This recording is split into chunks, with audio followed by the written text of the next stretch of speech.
Annotated Bibliography Review by Dr. Mari Lourdes Silva.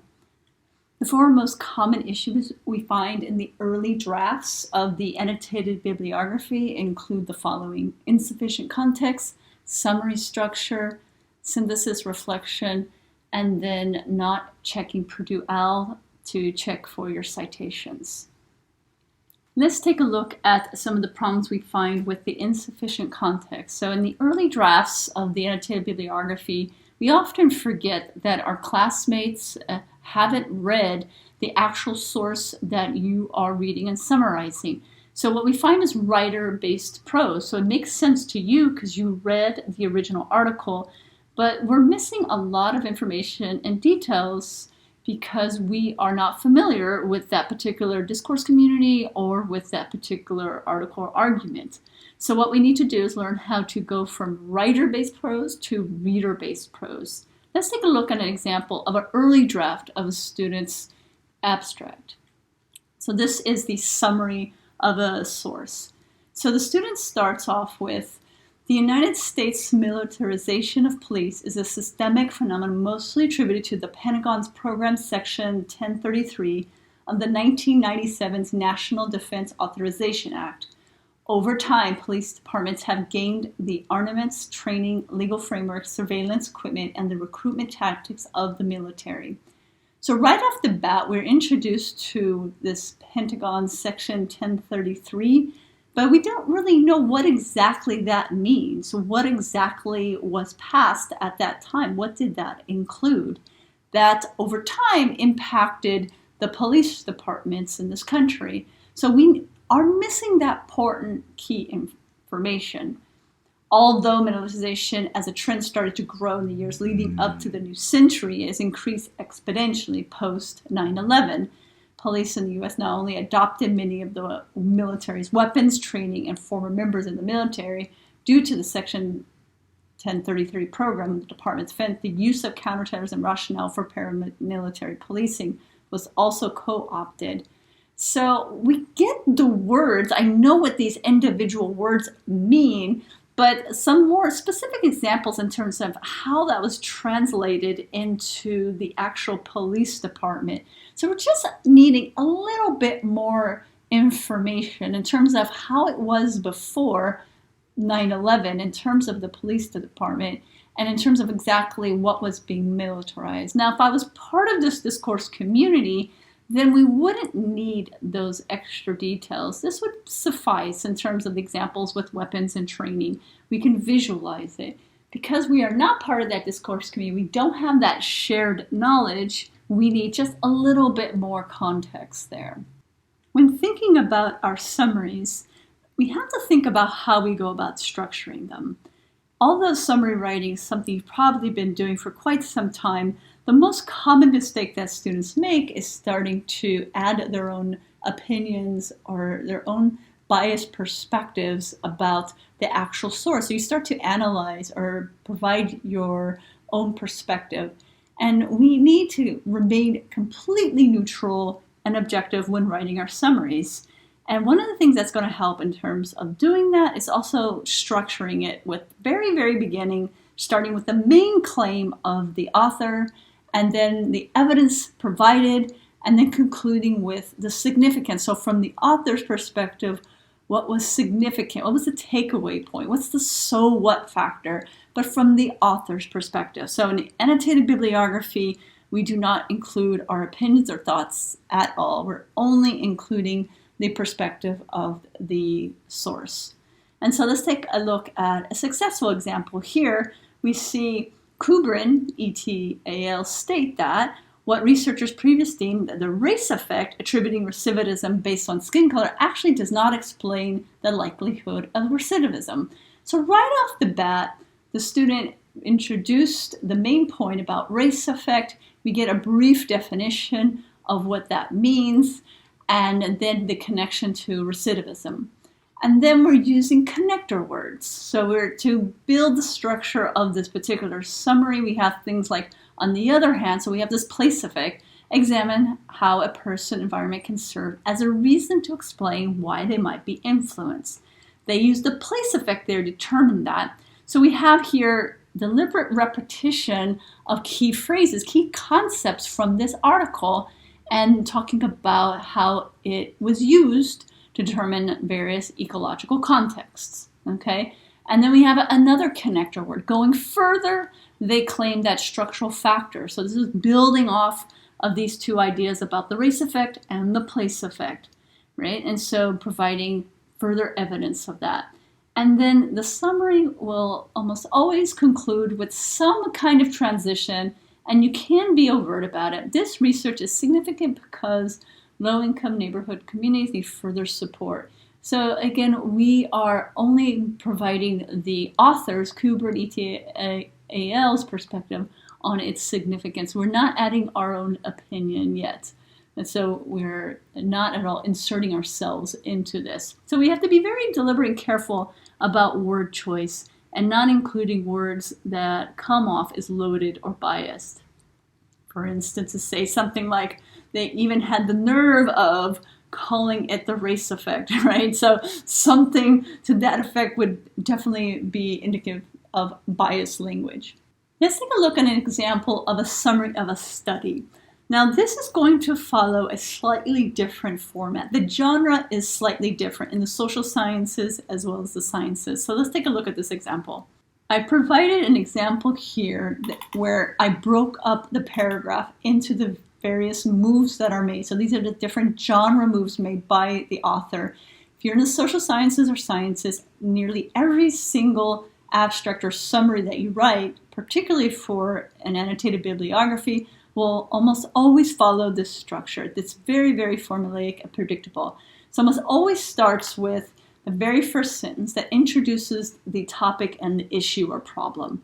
So in this case, it's talking about the growth of the World Wide Web and how it's changing the way students search. And the next sentence or two will always talk about the purpose or the aim of the study. Purpose of the study, and they literally will use that transition phrase, the purpose of the study. And you can copy that as well. There's nothing special about that. Social scientists and scientists all reuse the same words and phrases.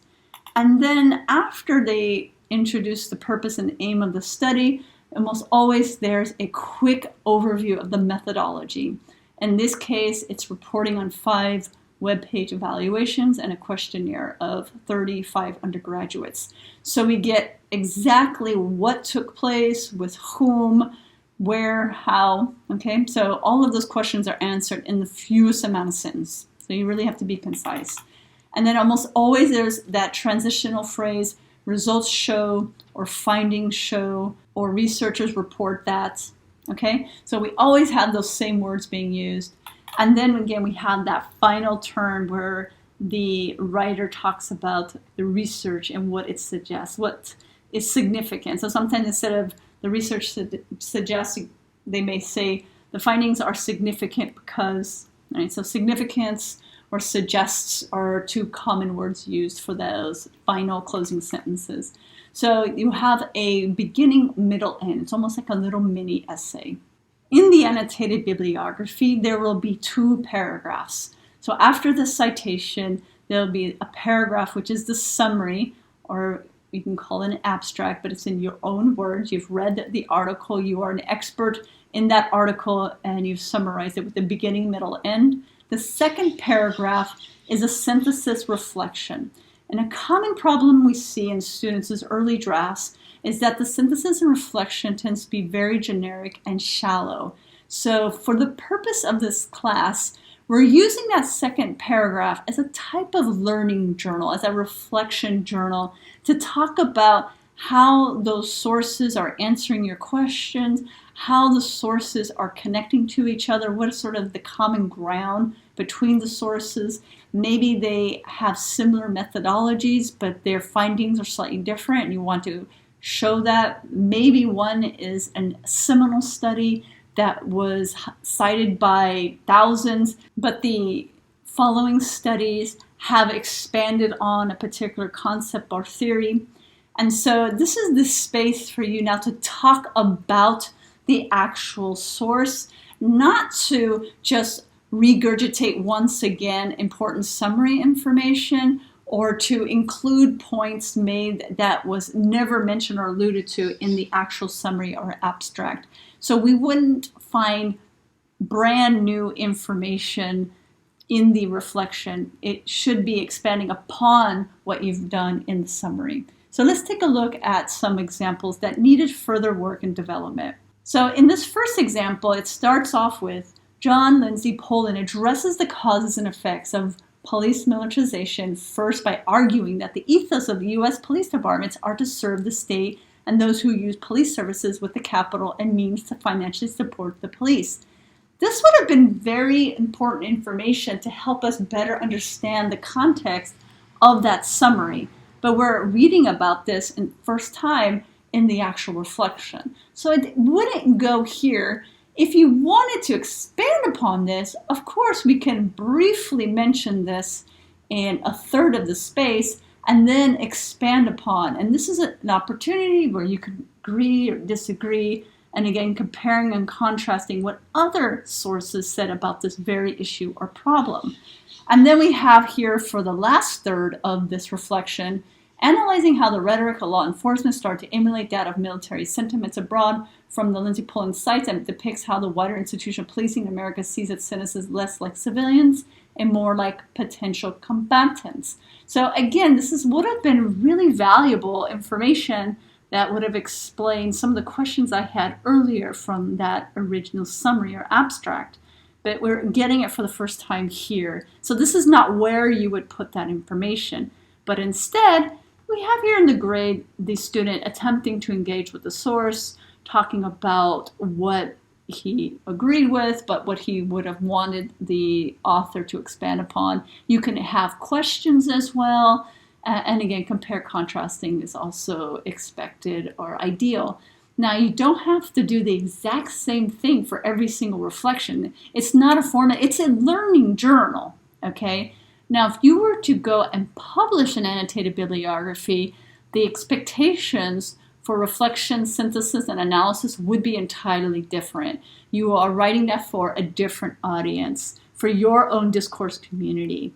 And so for this class, we're using it to function more like a learning journal. Okay, so I just want to clarify that.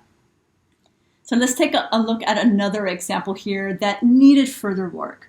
This study shows the effects of police militarization has had public perception. More specifically, with whom and why they may hold such perceptions. I find the results comparable to my own anecdotal evidence with individuals and their perspectives on law enforcement. Well, what are those individual anecdotal experiences and perspectives? So you haven't shared those yet, and this is a perfect opportunity to share that. Now, let's take a look at an effective example. So here, right off the bat, I was satisfied with Cooper and E.T. Ailes' explanation about the possible role neighborhoods play in ex-convicts reoffending or returning to jail.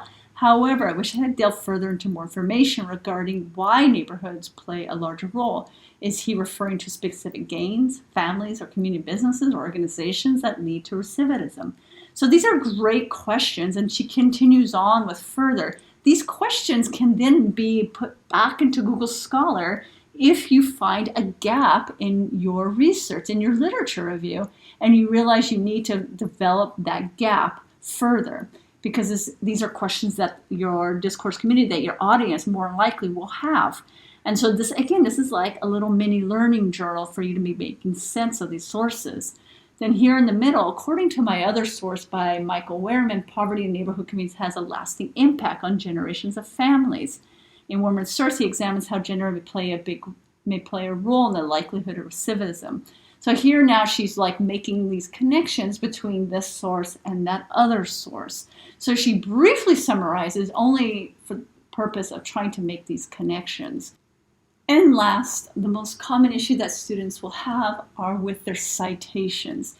Now, citations are the easiest 10 points to get on a paper, right? But most often students just rely only on what citation generators give them, and they don't double check those citations. Every citation generator, doesn't matter if it's from the library or Google Scholar, will almost always have an error. So you always have to check the most recent guidebook, and it's your responsibility to review that information. So you can't fault Google Scholar or the library. You have to double check it yourself. Okay, so these are some sample citations from an actual student's annotated bibliography. And so we have here within the information, the first problem that came up was that the citations need to be in alphabetical order. Again, an easy thing to fix, just moving the citations around. Another thing is that things like websites, for instance, need to be italicized in MLA format, for instance. I have a cheat sheet in the rubric for MLA and APA. So for instance, this one is an MLA, and we have a website, and here, this is the author, this is the title, and it needs to have quotation marks. The website name needs to be in italics, and then we have the date, and then there's this thing called Access 3rd June of 2019. So if we take this website here, so there's various things missing. First off, that thing's not italicized, and we're missing the access date. And then other little things like what is capitalized, what is not capitalized. Those are other things. So in a website, you're supposed to capitalize every major word. You come here, not every major word has been capitalized. This student just used the citation generator, and as you can see, these all have errors. Now, this particular source here, for instance, oftentimes you see sources with these numbers, and students have no idea what these numbers mean. Well, if you look to the left, you usually get a clue. Journal of. Almost always you have the journal title, and it'll say journal of, so that's kind of an easy thing. And so 13 is the volume. So when you have a journal like Time Magazine, each week a new edition comes out, 52 weeks in a year. So you can't possibly put that all into a single book when you have to send it out to the library. So they break up that book, those 56 weeks, because that book would be too large for any one person to carry. So they break it up into volumes, right? So then now they just look like dictionaries that are on the shelf.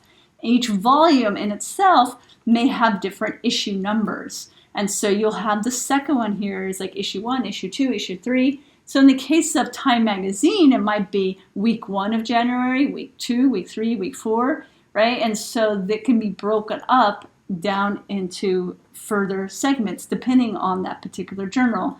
And these final numbers are always the page numbers. Okay? So for journal, all I go is onto the website, and it shows here, like, okay, this has to be the name, this is in quotation marks, this is in italics, and this needs volume VOL. If you do APA, it doesn't need VOL. Right? So every one of these style guides are slightly different. And it is annoying having to do this, but it's just what you have to do if you're ever going to publish. And what you guys will need the most are just books, periodicals, which is another way of saying journal articles, and then electronic sources, which will be your actual websites, your YouTube videos, for instance, or any social media site. That will be found on electronic sources. Periodicals are any journal articles. So anytime you had to download a PDF of something, then you want to go to periodicals and follow the rules for that. And then, of course, books. Okay, so let me quickly review. Draft 2 of the annotated bibliography needs to include 2 paragraphs for each of the citations. The citations must follow the rules on Purdue OWL, and they need to be in alphabetical order. The first paragraph is a complete summary, beginning, middle, end, with enough context. And the second paragraph is a reflection where you're actually engaging with the sources.